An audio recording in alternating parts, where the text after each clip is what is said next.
You're listening to Reimagined Radio. Real talk, real life, real magic.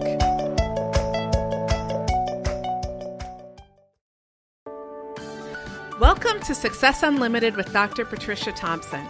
If you want to be more successful while also being happier at work and at home, you're in the right place. We'll be covering research along with little tweaks, tips, and hacks that will help you to fulfill your potential in the business world without sacrificing your peace of mind.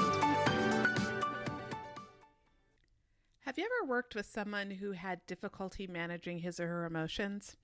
You know, like the impatient boss who lashes out at you if you tell her the tiniest bit of bad news, or maybe the negative colleague who spends all day complaining, or, your coworker who is so stressed out and burnt out that you can see it on him from a mile away and he snaps at you for every little thing.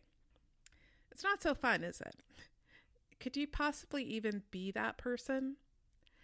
So a few months ago, I wrote an article about how to manage your emotions, and it went viral, or at least it went viral by my standards. And I really think it hit a nerve because most of us would probably like to be a little bit more in control of our reactions to things. After all, even if you're nowhere near as extreme as the examples I gave, would your life be better if you had a tad more control over your emotions? For most people, I would guess that the answer would be yes. And so in this episode, I'm going to give you some tips you can use so that you can better manage your negative emotions in the moment, particularly in difficult situations at work. So let's dive in. So have you ever been innocently going about your own business when someone in a bad mood came around you, and maybe they chatted to you a little bit, and then all of a sudden you notice that your previously neutral mood had turned into a negative one? So this happens as a result of something called emotional contagion. Sometimes they abbreviate as EC. And it's basically the tendency for our moods to be influenced by the moods of those around us. And researchers have actually argued that this happens because we tend to unwittingly mirror others' expressions and their postures and those sorts of things. And as a result, we can find ourselves experiencing similar emotions to the people around us. Now, this isn't necessarily a bad thing. After all, it's essential for empathy, or, the ability to be able to put yourself in someone else's shoes. And if you think about it, if you're around someone who's really positive and enthusiastic and their positive emotions are infectious, then it puts you in a better mood and it's actually a good thing for you. But if you're around someone who's in a bad mood and you're doing nothing to proactively manage your emotions, then you could find yourself getting dragged down with that other person. And what they found is that in office environments, research has actually shown that when the boss is in a positive mood, the team members benefit. So they're much more likely to coordinate and collaborate than groups whose bosses were in a bad mood. And if you're the boss, you should know that your moods have the most powerful influence in the office. And so it really does behoove you to manage them appropriately if you want to be able to get the best performance out of your team. So here's the question. How do you prevent yourself from becoming unintentionally hijacked from your emotions? And what I'm going to say is that first, you've got to be able to recognize what's actually going on. And then second, you've got to learn how to actually manage them. So let's talk about how to do that. So the first tip is that you've got to start by listening to your body. And although we can experience our emotions mentally, like, having the cognitive or intellectual sense that when you're scared or that you're angry, we also do experience our emotions physically. Take stress, for example. So when you're stressed, cortisol and adrenaline, which are the stress hormones, are released into the blood, and then that's when you begin to sweat, or you feel your heart rate increasing, or you have any other number of physical symptoms that are associated with stress. Now, what I've noticed is that for a lot of people who have a hard time managing their emotions, they might not be very much in touch with their bodies. So, for example, I once worked with a client who used to lash out at people when he was irritated or bored in a meeting. However, he would feel really bad about it afterwards, but, it was just like it happened, and then he realized it too late. So what happened was once he learned to recognize the physical manifestations of his irritation, he got a lot better at it. So, for him, he would furrow his brow and he would feel his face flush. and his heart rate would increase a little bit. And so when he started to pay attention to that, then when he felt those things happening in his body, he knew he needed to, first of all, be quiet so that he didn't put his foot in his mouth.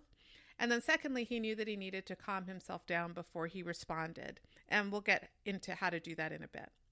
So the bottom line is that, you just need to become aware of how your emotions show up in your body. And then that way you'll be able to better catch them before they increase momentum and then, get expressed in ways that you might regret by saying something that, you normally wouldn't say. So that's tip number one. My second tip for you is to find an accountability partner. So if you're someone who can have your emotions sneak up on you without your knowledge, kind of like the guy I just talked about, then a good place to start would be to find someone you trust who can give you feedback. So for example, I've seen people who might get stressed out and then they get short with people, but they didn't even realize they were doing it. Like they were more stressed than they realized. And the reality is that unless you're highly self-aware, these sort of moments can happen. So what I suggest doing is find someone who you give permission to gently call you out on this. They can take you to the side and they can let you know, hey, I think you need a break, or, you're becoming awfully short with people. You probably need to go and apologize. And the benefit of this is that even if you do get defensive in the moment, their wisdom and their feedback will definitely help you in the long run. You'll become more aware of how you're coming across. Any sort of blind spot that you have is definitely going to work against you in the office. And so having someone who you trust who will give you feedback can help you to guard against those blind spots that can derail you. Okay, tip number 3 is to identify your triggers. So to get out ahead of your emotions, it can be a really good idea to figure out what your triggers tend to be. So for example, you might think about if there are certain people who tend to get under your skin. And if you can identify those people, then you'll know that you'll need to work to be particularly calm and even and measured around them so that you can stay effective and, again, not come across in a way that you wouldn't like to. Or if you find yourself having a negative emotion, you can also try to trace it back, and then that way you can determine the cause or the trigger for it. So for example, let's say you didn't pay enough attention to self-care, like you didn't get enough sleep or you skipped meals, and you're able to trace, your irritable mood back to that. Or maybe you told yourself something in the moment that caused you to overreact.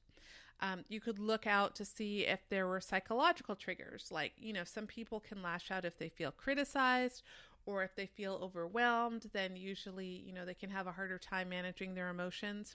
And what happens is that when you get better at identifying your triggers, you'll know that you need to be very careful, again, at those points to use your coping skills. Some people also find journaling to be a helpful tool. So if you can start to kind of notice patterns across time, and then again, that can help you to get out ahead of things. And when you notice a trigger happening, then you know that you really need to be mindful of using your tools to manage your emotions. Okay, tip number 4 is to be proactive. So if there's a situation or maybe a person at work that's an ongoing stressor for you and you're avoiding it, then you might be causing more trouble for yourself because you're not giving yourself a chance to resolve the issue. And instead, by avoiding it, you might actually allow your emotions to build up, and then that can cause feelings of resentment or anger. So I'm sure we've all dealt with people who, might be a little bit unassertive or they want to avoid conflict. And so, you ask them if something's wrong and they say no. Maybe you ask them again if something's wrong and again they say no. But then further down the line, that very same person explodes at you over something that was maybe seemingly small or trivial, simply because their emotions got to be too much and they weren't actually giving themselves a chance to release them. So a more constructive approach would be to speak up proactively. If you need to advocate for yourself, do so. And then that way you can work things through as opposed to silently stewing and being in a bad mood for a longer time than is required, or by exploding when you really don't want to. So, deal with the situation and that'll likely help you. Okay, number 5 is to feel your feelings. So I've come across some people who feel like they're never supposed to experience quote unquote negative emotions. So, they hear about the research benefits of happiness or optimism. And as a result, they feel like they should never have what they call a bad emotion. Or sometimes people who are very spiritual sometimes feel like they're always supposed to be happy and they're never supposed to have a negative emotion. So let's get real. We're all human and we all experience negative emotions at times. And that's not unreasonable. And negative emotions actually serve a purpose. Take anger, for example. Now, I'm not going to say that it's 100% of the time constructive, but it can let you know, for example, that an important value has been violated, or that perhaps you need to address something to someone, or, perhaps there's some sort of injustice going on that needs to be addressed. And so, I'm not recommending that you express your emotions whenever you feel like it, because that definitely could work against you, especially at work. But what I am suggesting is that if you never let yourself feel the emotion, then you might just be pushing them down in a way that doesn't help you at all. So what you might want to do is take a quiet moment, go by yourself, and then just let yourself experience the feeling instead of trying to avoid it. And what a lot of people find is that if you just let yourself feel the feeling, breathe into it, experience it physically, not trying to get caught up in justifications or obsessing mentally about what's causing it, but just feel the emotion itself, then the emotion can pass, a lot of times relatively quickly. Then it's dealt with, it's resolved, and you're not dealing with the anxiety or the resentment that's persisting underneath the surface because you're not actually acknowledging what's wrong or what you're actually feeling.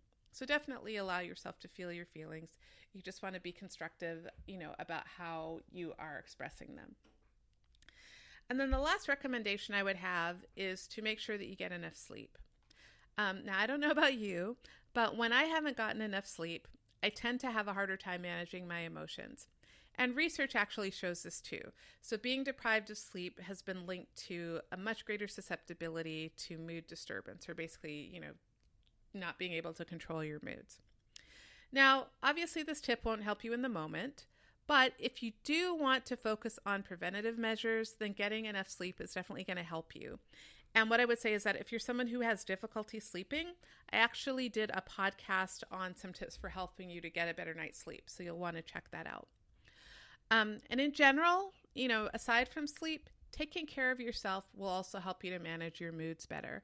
So for example, research has shown that the day after people eat 7 to 8 servings of fruits and vegetables, they tend to be in a better mood. We also know about, the benefits of exercise for your mood. Having supportive relationships also helps. Gratitude helps. So, just all the basics for taking care of yourself will also, kind of help you to manage stress in general so that your moods will be less labile. That's the term for kind of all over the place.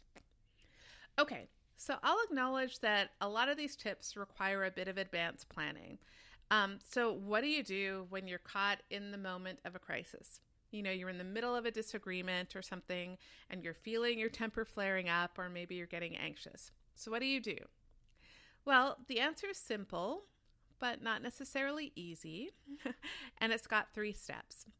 So the first step is that you're going to try to be mindful of what's happening in the moment. So you'll notice your emotions bubbling up and how they're showing up in your body, and then you'll simply take note of that. Then the second step is that you're going to take a deep inhale and an exhale, making sure to expand your belly. So kind of deep belly breathing as opposed to just breathing into your chest. And this is going to help to calm the nervous system. You take as many of those deep breaths as you need to until you can feel your body, kind of calming down to some extent. And then the third step is to check in with your thoughts. So think about if there's a way to look at the situation differently. What other explanations could there be for what's going on? So, for example, let's say you're in a meeting and someone is criticizing a portion of your presentation. And maybe let's say it's a presentation that you worked really hard on. Maybe even you deprived yourself some sleep to work on this presentation. So you notice your heart rate's increasing and your stomach is clenching. That's step number 1. You notice what's going on in your body. And mindfully, you might even say to yourself, like, I feel my heart beating faster and my stomach clenching. So you're noticing what's going on physically. Then step number 2 is taking some deep breaths. So you'll take a few of those deep belly breaths to calm your body down. And then step 3, you check in with your thoughts. And maybe your first thought is, how dare that idiot criticize me? Okay, so not the most helpful thought for calming yourself down. So then you might go to some more constructive thoughts, like, he's not criticizing me, he just has a different perspective. Or maybe even, hey, let me listen to see if there's anything of value in what he's saying that could help me to, improve whatever my project is. And that might sound like a lot to do in the moment, but I promise you that with practice, you can actually get very skilled at managing your emotions like that in the moment. So try it out and then just see how it works for you. Remember that 3-step process. So again, it's kind of notice mindfully what's going on, noticing your body. Step 2 is taking some deep breaths so you can calm down yourself physically, which will also help you to calm down mentally. And then 3rd, kind of looking at your thoughts in the moment and seeing if there are other ways that you can shift your perspective so that you can look at the situation a little differently. Okay, so that's it for this episode. And I hope you heard a tip or a strategy that will help you out in terms of managing your emotions. Just remember that, it might not always be easy in the moment, but with practice, you can definitely learn to shift your perspective. And then that in turn is going to help you to shift your emotional reaction to things.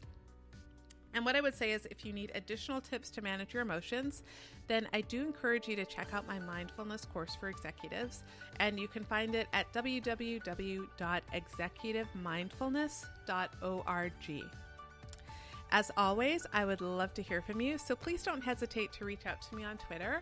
I'm at Patricia_ATL or on my general website at www.silverliningspsychology.com.